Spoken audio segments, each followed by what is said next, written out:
ഇന്നുണ്ടല്ലോ, ഇന്ന് നമ്മുടെ കൂർക്ക വെച്ചിട്ട് മെഴുക്കുവരട്ടി എങ്ങനെയാണ് ഉണ്ടാക്കുന്നത് നമുക്ക് കാണാം. കൂർക്ക പിന്നെന്താ പറയുക, ചീവക്കിഴങ്ങ് എന്നൊക്കെ പറയില്ലേ, ആ സാധനം നന്നാക്കിയിട്ട് എൻ്റെ കൈ മൊത്തം കറിയായി കേട്ടോ. അപ്പോൾ അത് ഞാൻ ക്ലീൻ ചെയ്ത് വെച്ചിട്ടുണ്ട്.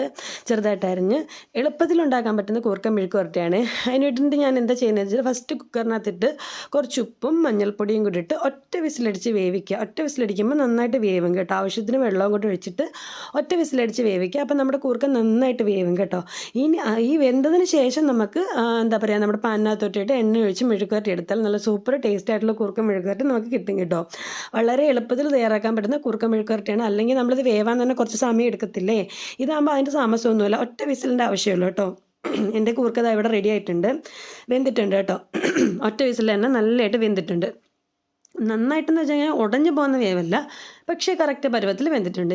ഇനി നമുക്ക് പാൻ വെച്ചിട്ട് അതിനകത്തോട്ട് വെളിച്ചെണ്ണ ഒഴിക്കാം. വെളിച്ചെണ്ണ ഒഴിച്ചിട്ട് നമ്മൾ വേവിച്ച് വെച്ചിരിക്കുന്ന കൂർക്കയും കൂടെ ഇതിനകത്തോട്ട് കുറച്ച് കുറച്ചായിട്ട് തട്ടിയിട്ട് കൊടുക്കാം. തട്ടിയിട്ട് കൊടുത്തിട്ട് നമുക്കതിന് നന്നായിട്ട് ഇളക്കി മെഴുക്കുവരട്ടി ആക്കിയെടുക്കാം. അപ്പം രാവിലെയൊക്കെ ജോലിക്കൊക്കെ പോകുന്നവർക്ക് ഈസി ആയിട്ട് പെട്ടെന്ന് ഉണ്ടാക്കാൻ പറ്റുന്ന കൂർക്ക മെഴുക്കുവരട്ടിയാണ്. കൂർക്ക നന്നാക്കാനുള്ളൊരു പാട് മാത്രമേ ഉള്ളൂ കേട്ടോ. പക്ഷേ നന്നായി കഴിഞ്ഞാൽ നമുക്ക് പെട്ടെന്ന് തയ്യാറാക്കാൻ പറ്റും. അതേപോലെ നമുക്ക് ഈ മെഴുക്കുവരട്ടുമ്പോൾ ആ എണ്ണയ്ക്കകത്ത് ഒരു പച്ചമുളക് ഇട്ട് കൊടുത്താൽ പച്ചമുളകിൻ്റെ ചെറിയ എരിവ് വരും കേട്ടോ. ഇല്ലെങ്കിൽ തീരെ എരിവില്ലാതിരിക്കത്തില്ലേ. അതിനുശേഷം പച്ചമുളക് ഒന്ന് ഇതായപ്പോൾ നമുക്ക് ഓരോ തവിയായിട്ട് നമ്മുടെ കൂർക്ക ഇട്ട് കൊടുക്കാം. ആ കൂർക്ക ഇട്ട് കൊടുത്ത് നന്നായിട്ട് ഇളക്കി കുറേ സമയം കഴിയുമ്പോഴും നമുക്കത് നന്നായിട്ട് കിട്ടും. നല്ല മെഴുക്ക് വരട്ടി പരുവത്തിൽ കിട്ടും കേട്ടോ. നല്ല സൂപ്പർ ടേസ്റ്റാണ്.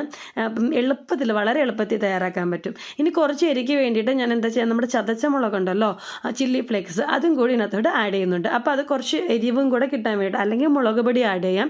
ഇപ്പം ഞാനിവിടെ ചതച്ച മുളകാണ് കേട്ടോ ആഡ് ചെയ്യുന്നത്. അത് ആഡ് ചെയ്തിട്ട് വീണ്ടും നന്നായിട്ട് ഇളക്കി, ചതച്ച മുളക് ആഡ് ചെയ്തിട്ട് പിന്നെ ഒരുപാട് നേരം ഇട്ട് ഇളക്കേണ്ട ആവശ്യമില്ല. ഇനി അതാണ് നമ്മുടെ മെഴുക്കുവരട്ടി ഇവിടെ തയ്യാറുണ്ട്. ഇനി നമുക്ക് ഇതൊരു പാത്രത്തിലോട്ട് മാറ്റാം. അപ്പോൾ വളരെ ഈസി ആയിട്ട് എളുപ്പത്തിൽ തയ്യാറാക്കാൻ പറ്റുന്ന കൂർക്ക മെഴുക്കുവരട്ടിയാണ് കേട്ടോ. എല്ലാവരും ഒന്ന് ട്രൈ ചെയ്തേക്കണം, സൂപ്പർ ടേസ്റ്റാണ്. അപ്പം ഞാൻ ചോറിൻ്റെ കൂടെ കൂർക്ക മെഴുക്കുവരട്ടിയും തോരനും അച്ചാറും സാമ്പാറും ഒക്കെ ആയിരുന്നു. അപ്പോൾ നെക്സ്റ്റ് വീഡിയോയിൽ കാണുന്നവരെല്ലാവർക്കും ബൈ.